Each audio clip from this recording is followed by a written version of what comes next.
An important application of superposition is when you have a situation where we have two charges, one positive and one negative, but each having the same magnitude of charge. And that's a situation called an electric dipole.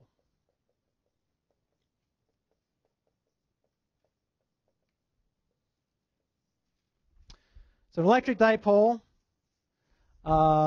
consists of two charged particles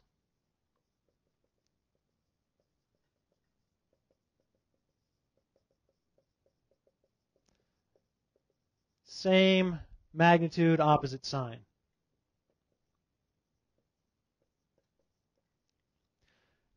So we have a positive and a negative.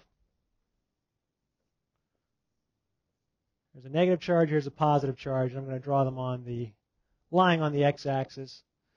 And if we call this positive Q, then this is going to be minus Q. Okay?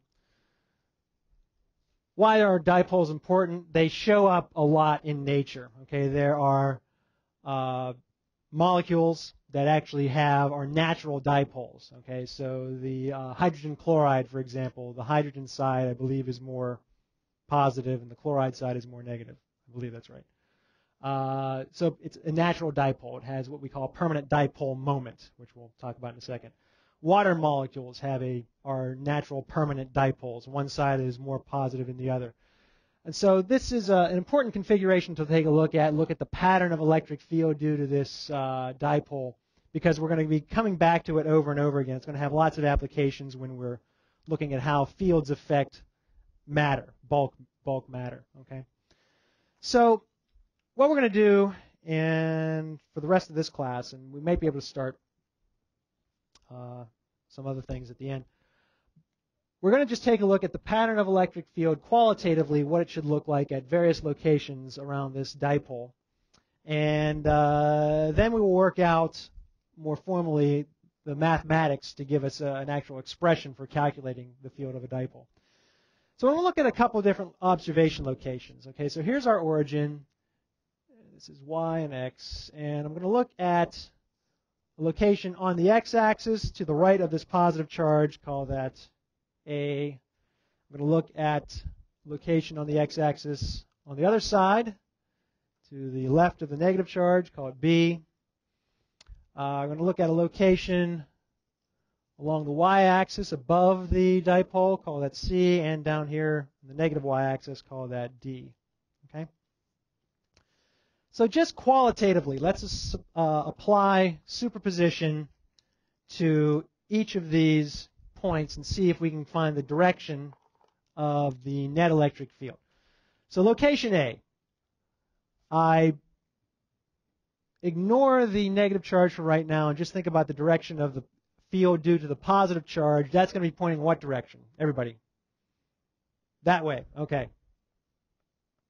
So that is, I'll call that E sub plus to indicate that's the electric field due to the positive charge. Okay. What about the field due to the negative charge? That's going to be pointing the opposite direction. How do the magnitudes compare?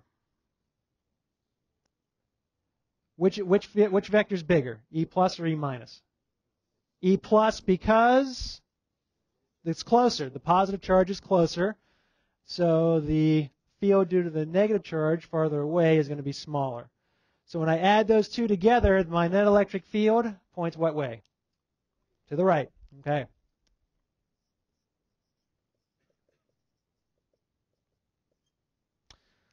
Let's look at the other side. Location B. We have two field contributions again. E plus is pointing.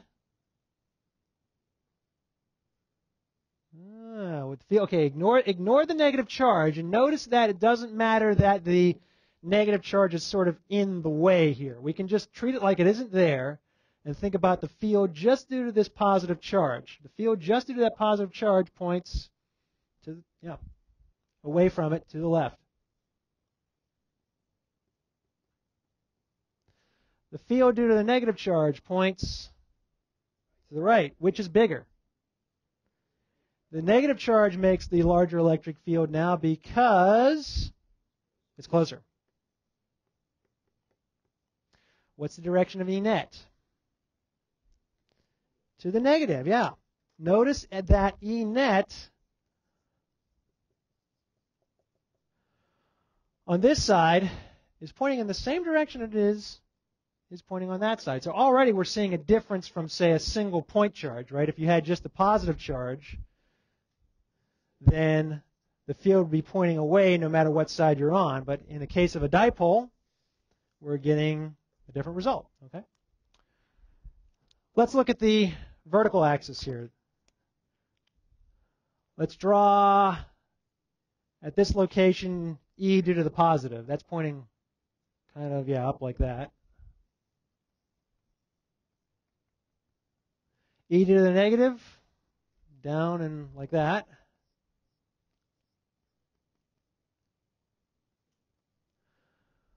What's the net electric field direction? To the left. How do these magnitudes compare? They're the same, right? And if I wasn't clear, I'm drawing the origin halfway between the two charges. So if we call the distance between the two charges S, then this distance is S over 2, and this distance is S over 2, okay? So we've got a symmetric situation, right? The two magnitudes are the same. Their y components, the y components of those two vectors, how do they compare? They're the same magnitude, but opposite sign, right? The x components are the same, right? So when we add these two together, we're going to get a net electric field pointing kind of like that. Kind of interesting, right? We get an electric field that's not pointing toward either or away from either one of those charges due to this superposition of the two fields, okay? Let's do it again for location D. E positive is pointing down like that. E minus is pointing up like that. E net points, yep, to the left once again, okay?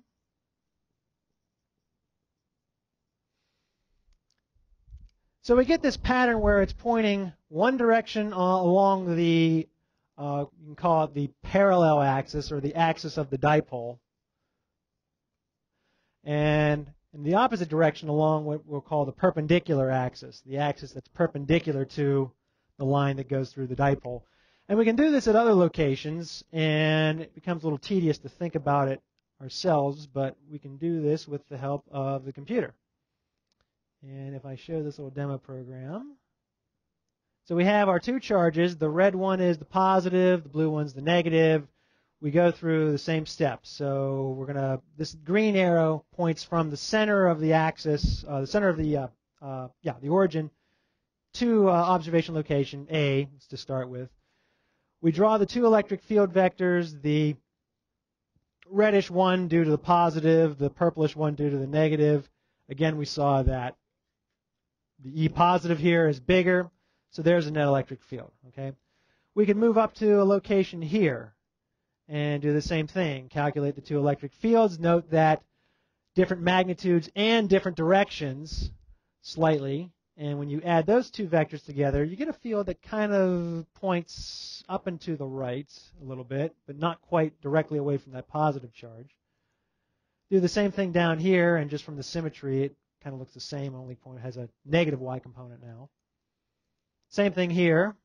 We get a vector that now is starting to curl around. It's almost pointing up and to the left. And directly on the axis, we again get this vector pointing to the left. And we see sort of the opposite situation on the other side as the electric field from the negative charge is larger. And then we're back to this final point B. So we get this sort of pattern of electric field that as we move in a circle around the two charges, it kind of curls around. It's pointing mostly away from the positive end, mostly towards the negative end, but kind of curls where it's pointing perpendicular to the axis on this perpendicular axis. So this is sort of the classic pattern or classic dipole pattern of electric field, and it's something that you'll be playing around with in lab. You'll actually be doing a computer program that is similar to this. But you want to keep this pattern of field in mind and understand how to actually get it qualitatively, be able to go through the steps that we just did here to figure out the field directions.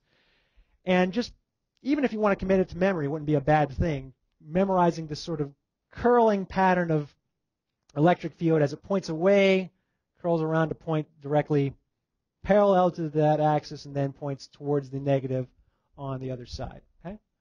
Because this is a pattern of field we're going to see over and over and over again as we go through this course. Okay?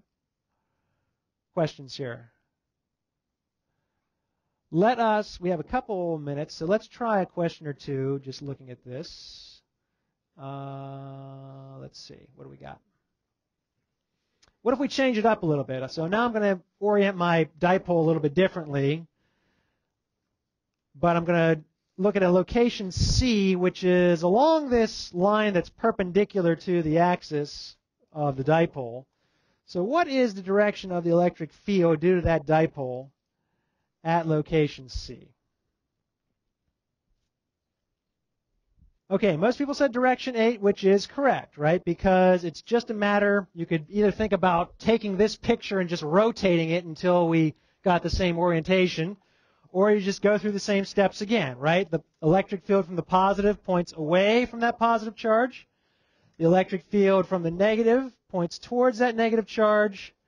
And so you get an electric field, a net electric field that's perpendicular to that axis, pointing up and to the left, like that. Okay?